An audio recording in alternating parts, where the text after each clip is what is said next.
அனைவருக்கும் வணக்கங்க. இது பாருங்க, எங்கள் மாடி தோட்டத்தில் உள்ள கொய்யா செடிங்க. கொய்யாலே பல வகையான கொய்யா எங்கள் மாடி தோட்டத்திலே இருக்குங்க.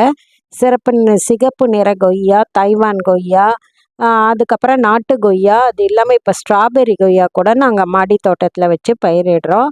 இதில் பாருங்க, எத்தனை கொய்யா இருக்குது பாருங்க, ரொம்ப ருசி மிகுந்ததுங்க. இப்போ நான் இதை அறுவடை பண்ணுறேன். ஒன்றும் பெரிய பால் சைஸில் எங்களுக்கு காய்க்குதுங்க. அதனுடைய ருசி ரொம்ப ரொம்ப நல்லா இருக்குது.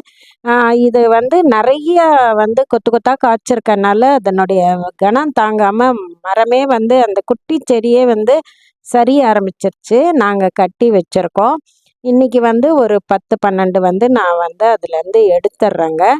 மீதியை அப்புறமா அறுவடை பண்ணிக்கலான்னு நாங்கள் விட்டு வச்சுருக்கோங்க. இதில் அணிலும் எங்கள் மாடி தோட்டத்தில் இருக்க கொய்யாவை எடுத்துக்குதுங்க. மிக்க நன்றிங்க.